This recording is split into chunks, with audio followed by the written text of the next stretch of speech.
ان سے پوچھا گیا کہ آپ کی خوبصورتی کا راز کیا ہے، کون سا میں کر سکتا ہوں؟ آج لوگ سجنے سنورنے میں کافی وقت لگاتے ہیں نا۔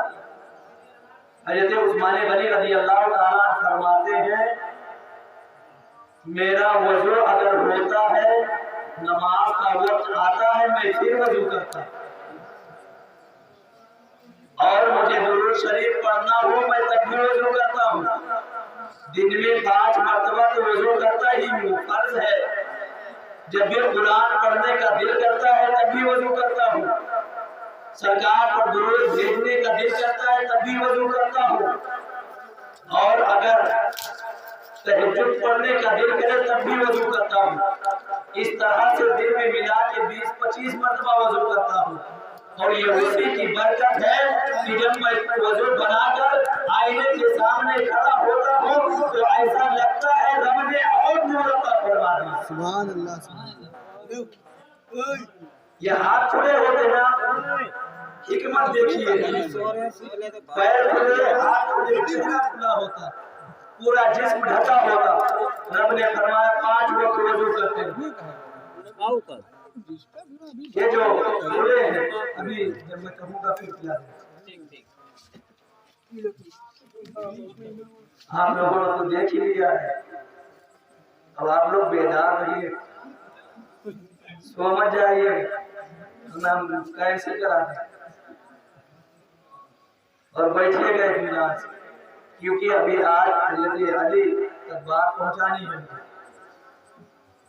حضرت علی رضی اللہ تعالیٰ عنہ، وقت بہت کم ہے، باتیں بہت زیادہ ہے۔ رب کی بارگاہ میں دعا کرتا ہوں مولا میری آواز ساتھ دیتی رہے۔ برادران ملت اسلام، حضرت عثمان غنی رضی اللہ تعالیٰ عنہ فرماتے ہیں میرے حسن کا جو راز ہے یہ وضو بنانے کی برکت ہے۔ حضرت عثمان غنی رضی اللہ تعالیٰ عنہ بڑے سخی تھے، کچھ لوگ کہنے لگے عثمان بڑا لوگوں پہ خرچ کرتے ہیں، وہ جب حکمران بنے، مسلمانوں کے امیر بنے، خلیفۃ المسلمین بنے،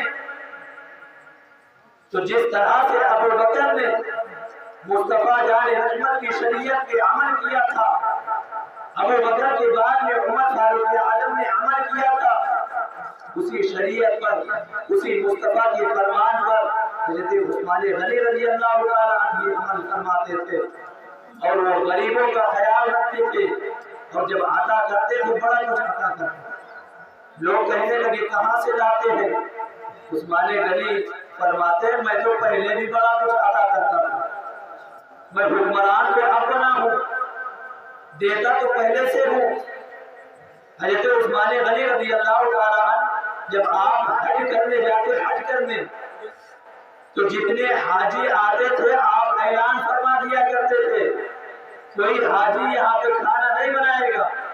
عثمان غنی رضی اللہ تعالیٰ عنہ کا مینا میں لنگر چلتا تھا، اور کئی ہزار کی تعداد میں حاجی کھاتے تھے، اور جانتے ہیں حضرت عثمان غنی رضی اللہ تعالیٰ عنہ تب تک نہیں کھاتے تھے جب تک سارے حاجی کھانا نہ کھا لیتے، جب سارے حاجی کھا لیتے اس کے بعد میں آپ کھانا تناول فرماتے۔ حضرت عثمان غنی رضی اللہ تعالیٰ عنہ کا بہت بڑا لنگر چلتا تھا مینا میں، کوئی کھانا نہیں بناتا تھا، سارے حاجیوں کو حضرت عثمان غنی رضی اللہ تعالیٰ عنہ کھلایا کرتا تھا۔ آخر کار آپ پہ بڑے الزامات لگے، کچھ لوگ جلنے والے پیدا ہو جاتے ہیں، جب کام اچھا ہو اور کام اچھا چل رہا ہو، نظام اچھا ہو، تو کچھ لوگوں کو تکلیف ہو ہی جائے۔ حضرت عثمان غنی رضی اللہ تعالیٰ عنہ نے جب یہ دیکھا معاملہ، تو ایک یہودی تھا عبداللہ بن سبا، وہ بہت بڑا فتنے باز تھا، اس نے لوگوں کے کان میں زہر گھولنا شروع کیا، اور جانتے ہیں اگر شربت میں زہر گھول کر دیا جائے تو اس کی دوا ہے، اس کا راستہ ہے کہ ڈاکٹر بتا دے کہ بچ جائے گا، اس کا علاج ہے، لیکن جو کان میں زہر گھولا جاتا ہے نا، اس کا کوئی علاج نہیں، اس کا کوئی علاج نہیں ہوتا ہے۔ اب چاہے وہ ہماری ماں بہنیں ہی کیوں نہ ہو، وہ ایک دوسرے کے پاس میں بیٹھ کر ایک دوسرے کی باتیں کانوں میں بولتی ہوں، چاہے میرے بھائی ہی کیوں نہ ہو، کہ ایک دوسرے کی باتیں وہ دوسرے کے کانوں میں زہر بنا کے بولتے ہو، اس کا کوئی علاج نہیں۔ اور لوگ اب تحقیق نہیں کرتے، اب فوراً چڑھائی کرتے، کان میں بات گئی فوراً فیصلہ۔ تو ابن سبا یہودی بہت بڑا فتنے باز تھا، حضرت عثمان غنی رضی اللہ تعالی عنہ کے خلاف فتنہ پھیلانا شروع کیا۔ وہ پہلے مکہ میں گیا، وہاں پہ کچھ نہ کر سکا، وہاں پہ اس کا داؤ نہ چلا۔ مکہ سے مدینہ آیا، وہاں پہ بھی اس کا داؤ نہ چلا۔ پھر اس نے بصرہ کا رخ کیا، بصرہ گیا، پھر بصرہ کا رخ کیا تو بصرہ میں بھی داؤ نہیں چلا، وہ مصر گیا، کوفہ گیا، اور ان تین جگہوں پہ اس نے کان میں زہر گھولنا شروع کیا۔ اللہ اکبر! اور زہر گھولتے گھولتے وہ حضرت عثمان غنی رضی اللہ تعالی عنہ کے خلاف کتنا جانے کتنے لوگوں کو کھڑا کر دیا۔ اللہ اکبر! کچھ لوگ ایسے تھے کہ حضرت عثمان غنی رضی اللہ تعالی عنہ کے پاس اب جانے خط لکھ کر بھیجتے اور وہ شکایت لکھ کر بھیجتے۔ جب وہ بصرہ کے اور کوفہ کے لوگ اور کچھ مصری بھی تھے، وہ خط لکھ کر بھیجتے ہیں جو بے بنیاد تھا، اس کا کوئی مسئلہ ہی نہ تھا، کوئی شکایت نہ تھی، وہ بنا وجہ کے خط لکھ کر بھیجتے تھے۔ وہ شکایت نامہ لکھ کر حضرت عثمان غنی رضی اللہ تعالی عنہ کی بارگاہ میں بھیجتے ہیں، اور جب حضرت عثمان غنی رضی اللہ تعالی عنہ فیصلہ فرماتے ہیں کہ جب حج کرنے آنا، وہاں پہ لوگ آئیں گے، جب وہاں پہ لوگ جمع ہوں گے تو وہاں پہ ہم فیصلہ کریں گے، لیکن ان لوگوں کی طرف سے کوئی جواب نہ آیا۔ یہ جو یہودی تھے اور ابن سبا یہودی کے جال میں جو پھنس گئے تھے اور جو اس کی سازش میں شامل ہو گئے تھے، وہ نہیں آئے۔ انہوں نے پھر تیسری مرتبہ خطیں بھیجی۔ اللہ اکبر! حضرت عثمان غنی رضی اللہ تعالی عنہ نے کوئی جواب نہ دیا۔ ابن سبا یہودی نے لوگوں کو اکسانا شروع کر دیا، لوگوں کو بھڑکانا شروع کر دیا۔ اللہ اکبر! اور 1000 بصرہ کے 1000 لوگ اور کوفہ کے 1000 لوگ اور 500 مصری، یہ لوگ حج کرنے کے نیت سے یہ مدینہ منورہ تشریف لاتے ہیں، یہ مدینہ منورہ روانہ ہوتے ہیں، اور روانہ ہونے کے بعد میں مدینہ منورہ کو گھیر لیتے ہیں، چاروں طرف سے گھیرتے ہیں، اور گھیرنے کے بعد میں جب انہوں نے چاروں طرف سے گھیرا تو حضرت عثمان غنی رضی اللہ تعالی عنہ حضرت مولا علی رضی اللہ تعالی عنہ سے فرماتے ہیں، اے علی جاؤ، ان لوگوں کے پاس جاؤ اور ان لوگوں سے بات کرو، یہ کیا چاہتے ہیں، ان لوگوں کا مطلب پوچھو، ان لوگوں کی بات مانی جائے گی۔ حضرت علی رضی اللہ تعالی عنہ سے کوفہ والے بڑی محبت کیا کرتے تھے اور محبت کیا کرتے تھے، یہ میں آگے بتاؤں گا وہ کیسی محبت کیا کرتے تھے۔ اللہ اکبر! حضرت علی رضی اللہ تعالی عنہ جاتے ہیں اور ان لوگوں سے کہتے ہیں، اے لوگوں، بتاؤ تم کیا چاہتے ہو، تمہارا مطلب کیا ہے، تم عثمان غنی رضی اللہ تعالی عنہ سے کیا چاہتے ہو؟ تو جتنے لوگ آئے تھے وہ کہنے لگے، حضرت عثمان غنی رضی اللہ تعالی عنہ سے ہم چاہتے یہ ہیں کہ بصرہ کے گورنر کو معزول کرے، بصرہ کے گورنر کو معزول کرے، مصر کے گورنر کو معزول کرے، اور معزول کرنے کے بعد میں وہاں کا گورنر عبداللہ بن ابی بکر کو بنایا جائے، یہ ہماری مانگ ہے۔ اللہ اکبر! حضرت علی رضی اللہ تعالی عنہ نے جب بتایا، حضرت عثمان غنی رضی اللہ تعالی عنہ فرماتے ہیں، ٹھیک ہے، بات مانی جائے گی، ٹھیک ہے، میں پہلے گورنر کو میں اسے معزول کرتا ہوں، میں اسے ہٹا دیتا ہوں، اور عبداللہ بن ابی بکر کو میں وہاں کا گورنر بنا دیتا ہوں۔ اللہ اکبر! یہ لوگ واپس ہوئے، اور ایک روایت کے مطابق یہ ہے کہ حضرت علی رضی اللہ تعالی عنہ حضرت عثمان غنی رضی اللہ تعالی عنہ کے پاس گئے اور اجازت چاہی، اے عثمان غنی، اگر آپ اجازت دیں تو میں ان لوگوں سے جنگ لڑوں گا، میں ان لوگوں کو مار کر بھگاؤں گا۔ اللہ اکبر۔ لیکن عثمان غنی رضی اللہ تعالیٰ عنہ فرماتے ہیں نہیں نہیں، میں نہیں چاہتا کہ میرے وجہ سے کسی ایک بھی مسلمان کا خون بہے۔ حضرت عثمان غنی رضی اللہ تعالیٰ عنہ جنگ نہیں کرنا چاہتے تھے، وہ لڑنا نہیں چاہتے تھے، لیکن جب حضرت عثمان غنی رضی اللہ تعالیٰ عنہ نے پہلے گورنر کو معزول کیا، دوسرے گورنر عبداللہ بن ابی بکر کو متعین کر دیا، بنا دیا اور بھیجا کہ جاؤ مصر۔ جب وہ راستے کا سفر کر رہے تھے اور جو پہلا گورنر تھا اسے معزول کیا، تو حضرت عثمان غنی رضی اللہ تعالیٰ عنہ کا ایک رشتہ دار جس کا نام مروان تھا، وہ بہت بڑا فتنہ باز تھا، اور جسے معزول کیا تھا جو پہلے والا حاکم تھا، گورنر تھا، مروان اس کا رشتہ دار تھا، اسے تکلیف ہوئی کہ پہلے گورنر کو معزول کر دیا گیا۔ اس نے خط لکھائے اور خط میں لکھا یہ کہ جو یہ نئے گورنر بنائے گئے ہیں انہیں بنایا نہیں گیا ہے بلکہ یہ زبردستی بنائے گئے ہیں، لہذا یہ آ رہے ہیں، ان کے ہاتھ پیر کاٹ کر ان کا قتل کر دیا جائے۔ اب ان کے ساتھ کھڑا 20 لوگ اور آ رہے ہیں، انہیں بھی ساتھ ہی قتل کر دیا جائے۔ لیکن اس نے بڑی چالاکی سے جو خط لکھا تھا وہ حضرت عثمان غنی کے نام پہ لکھا، اس نے مہر بھی حضرت عثمان غنی کی چرا کر مہر بھی لگا دیا، اور جو قاسم بھیجا وہ بھی حضرت عثمان غنی رضی اللہ تعالیٰ عنہ۔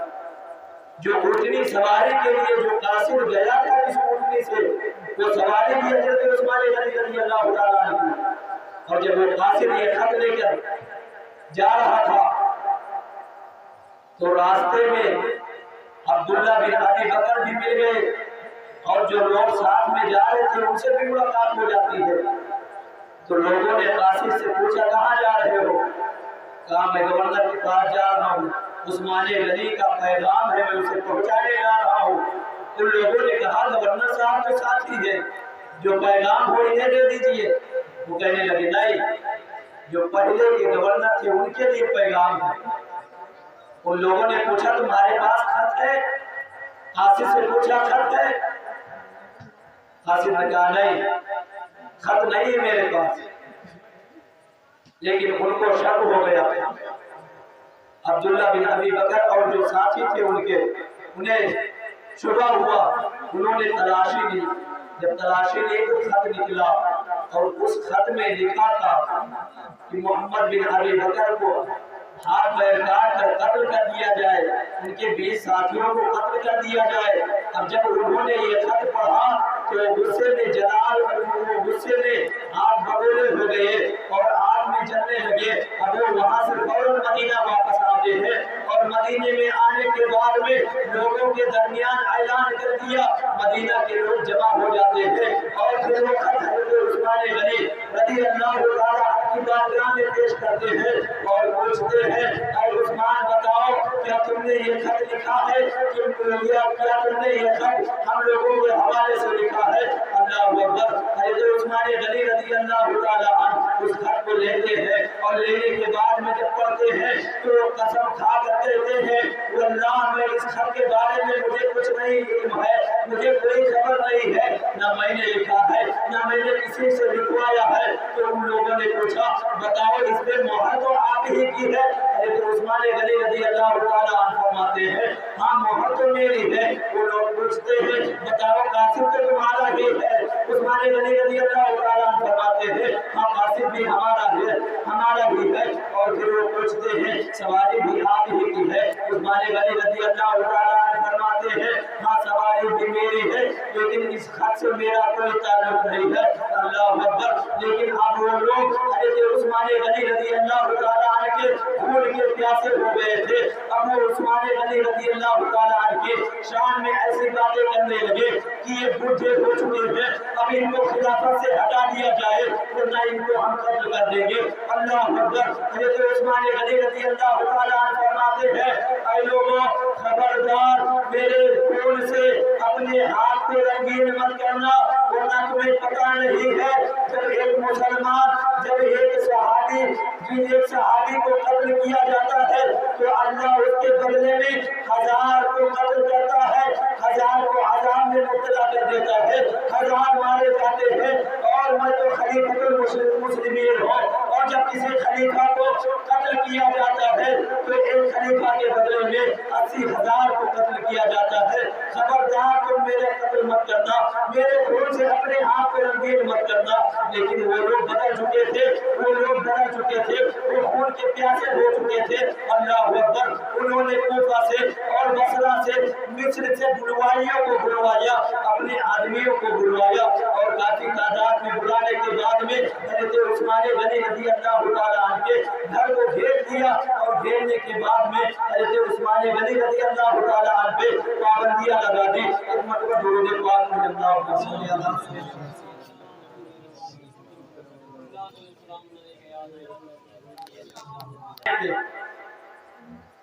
یہ لوگ بلوائیوں کو بلوایا، حضرت عثمان غنی رضی اللہ تعالیٰ عنہ کے خون کے پیاسے ہو گئے۔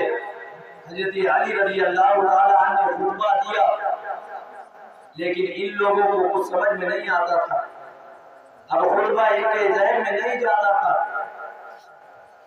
حضرت عثمان غنی رضی اللہ تعالیٰ عنہ پہ انہوں نے پابندیاں لگا دی، چاروں طرف سے گھر کو گھیر لیا۔ حضرت عثمان غنی رضی اللہ تعالیٰ عنہ جب مسجد نبوی میں نماز پڑھنے کے لیے جانے لگے تو ان ظالموں نے مسجد نبوی کا بھی راستہ بند کر دیا، نماز پڑھنے کے لیے باہر نہیں جانے دیا۔ مسجد نبوی میں بھی نماز پڑھنے کے حکم نہیں دیا، لوگوں نے راستہ نہیں چھوڑا، اتنے بڑے ظالم تھے۔ حضرت عثمان غنی رضی اللہ تعالیٰ عنہ کو گھر میں بند کر دیا، چاروں طرف سے گھر کو گھیر دیا گیا اور جب گھر کو گھیرا گیا چاروں طرف سے، آج کوئی ظالم بادشاہ ہو قیدی کو قید کرتا ہے وہ بھی دانا پانی قیدی کو دیتا ہے، لیکن یہ حضرت عثمان غنی رضی اللہ تعالیٰ عنہ ہیں جن پہ 40 دن پانی بند رہا۔ بڑے غور سے سننا اس بات کو۔ امام حسین کے کربلا کے میدان میں کتنے دن پانی بند ہوا کسی کو معلوم ہے؟ نہیں معلوم ہے تو آگے بتاؤں گا۔ لیکن کربلا کے میدان سے زیادہ حضرت عثمان غنی رضی اللہ تعالیٰ عنہ پہ 40 دن تک پانی بند کر دیا گیا اور وہ روزہ رکھتے تھے، 40 دن تک مسلسل روزہ رکھا حضرت عثمان غنی رضی اللہ تعالیٰ۔ جب ان یہودیوں نے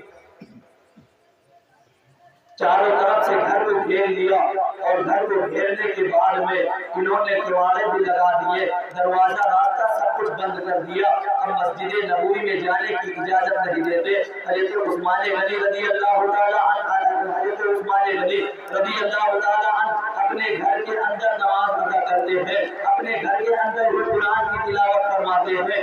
اللہ اکبر۔ حضرت عثمان غنی رضی اللہ تعالیٰ عنہ جب 7 دن گھر کے اندر وہ قید رہے، 7 دن کے بعد میں حضرت عثمان غنی رضی اللہ تعالیٰ عنہ گھر سے باہر کھڑکی سے اپنے چہرے کو باہر نکالا اور نکالنے کے بعد میں وہ اعلان کرتے ہیں، پوچھتے ہیں کیا علی یہاں پہ موجود ہے؟ لیکن حضرت علی اس مجلس میں موجود نہیں تھے۔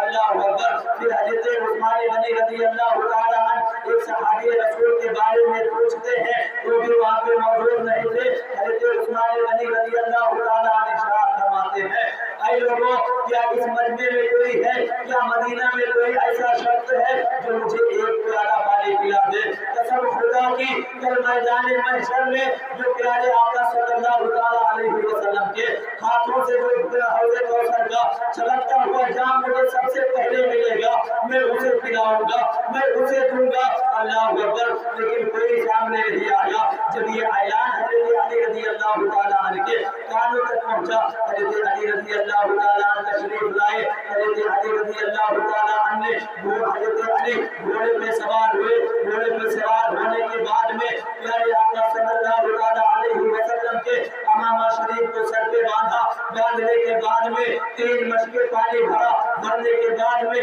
تلوار لہراتے ہوئے جب وہ حضرت عثمان غنی رضی اللہ تعالیٰ عنہ کے گھر کی جانب بڑھے تو ان ظالموں نے ان مشکوں میں تیر مار کر پانی کو گرا دیا پانی کو پہنچنے نہ دیا اللہ اکبر کربلا کے میدان میں حضرت عباس کے مشکیجے میں چھید کیا گیا تھا لیکن آج یہاں حضرت عثمان غنی رضی اللہ تعالیٰ عنہ کے لیے جب حضرت علی پانی پہنچا رہے تھے تو ان یہودیوں نے ان ظالموں نے ان خارجیوں نے تیر مار کر پانی کو گرا دیا تھا حضرت علی رضی اللہ تعالیٰ عنہ واپس ہو گئے اللہ اکبر حضرت عثمان غنی رضی اللہ تعالیٰ عنہ پھر اپنے گھر میں وہ عبادت میں مشغول ہو گئے قرآن پڑھنے میں مشغول ہو گئے نمازیں برابر پڑھ رہے ہیں روزہ مسلسل رکھ رہے ہیں اللہ اکبر 40 دن کے بعد میں پھر اپنے سر کو جب اپنے گھر سے جب پیاس سے بے حال ہو گئے جب پیاس سے نڈھال ہو گئے حضرت عثمان غنی رضی اللہ تعالیٰ عنہ کے بچے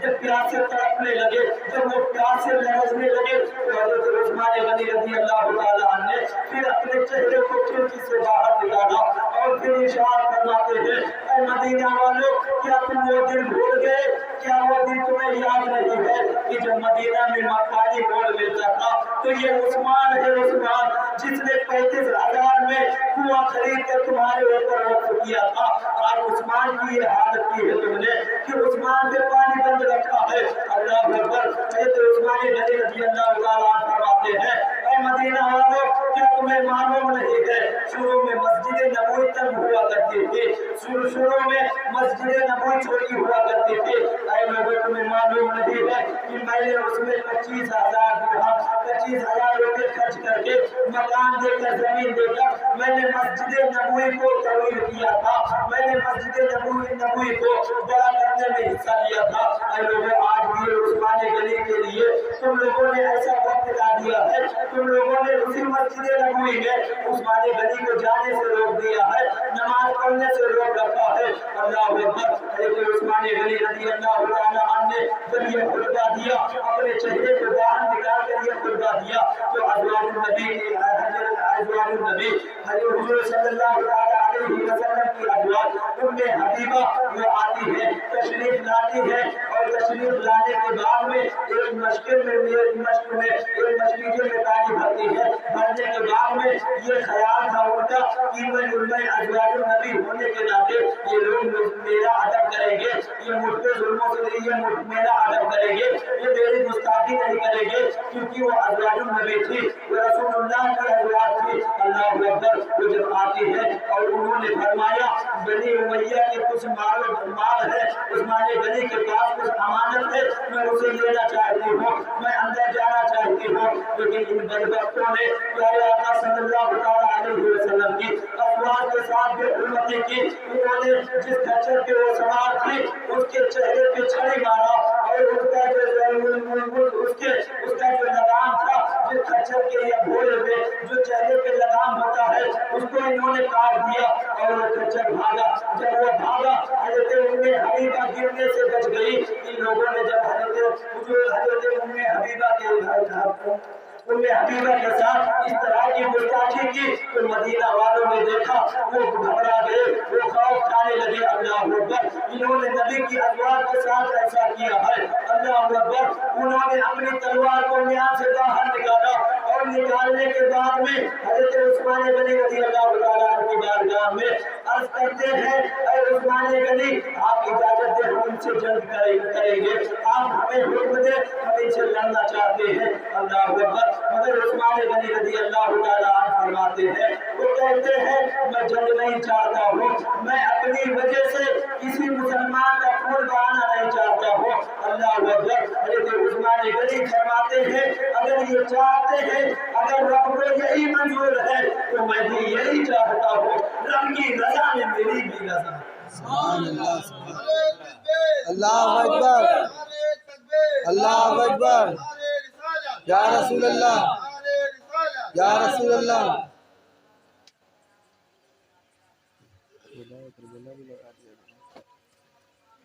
حضرت عثمان غنی رضی اللہ تعالیٰ عنہ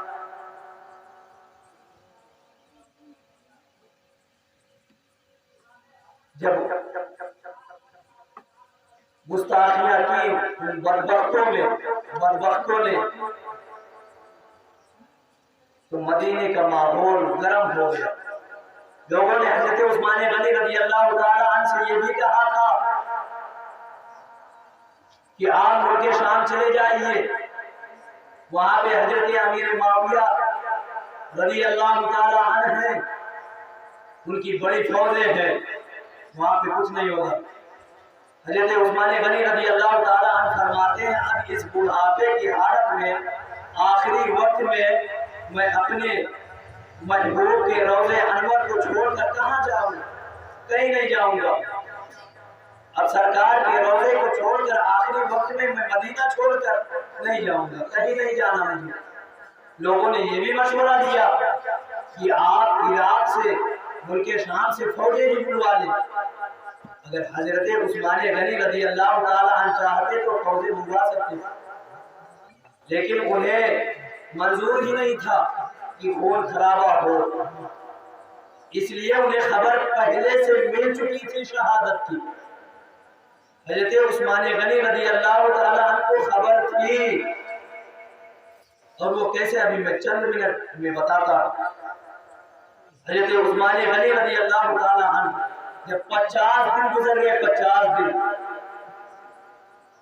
رات میں پیارے آقا صلی اللہ علیہ وسلم کو خواب میں دیکھا کہ سرکار تشریف لائے، ایک جانب ابو بکر ہے، دوسری جانب عمر فاروق اعظم ہے، اور تشریف لانے کے بعد میں ارشاد فرماتے ہیں اے میرے عثمان 40 دن سے مسلسل روزہ رکھ رہے ہو، آج تمہاری دعوت حوض کوثر پہ، آج تمہاری دعوت حوض کوثر پہ میرے ساتھ ہے، آج تم شہید کر دیے جاؤ۔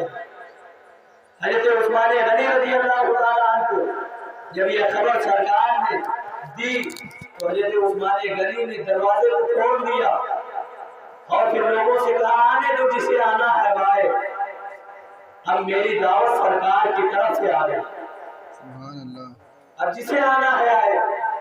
جب دروازہ کھلا تو یہودیوں نے بدبختوں نے اندر گھس کر جب حضرت عثمان غنی رضی اللہ تعالیٰ عنہ نے دروازہ کھولا تو ایک بدبخت اندر گیا، اور جانے کے بعد میں حضرت عثمان غنی رضی اللہ تعالیٰ عنہ کے پاس پیارے آقا صلی اللہ علیہ وسلم کا عصا تھا، جو وہ تبرک تھا اس پہ لات مار دیتا ہے، اور لات مار کر جب وہ گرا دیتا ہے حضرت عثمان غنی رضی اللہ تعالیٰ عنہ کے ہاتھ سے جب وہ عصا چھوٹتا ہے، اللہ اللہ تبارک و تعالیٰ اسے اس بدبخت کے اوپر وہی پہ عذاب نازل فرما دیتا ہے، اور اس کے گھٹنے میں ایک پھوڑا نکلتا ہے، اور پھوڑا نکلنے کے بعد میں وہ اتنا بڑھا کہ ایک ہی دن میں اس کا پورا جسم گل کر سڑ گیا اور وہ انتقال کر گیا، مر گیا، وہ ظالم وہیں پہ مر گیا، ایک دن میں مر گیا۔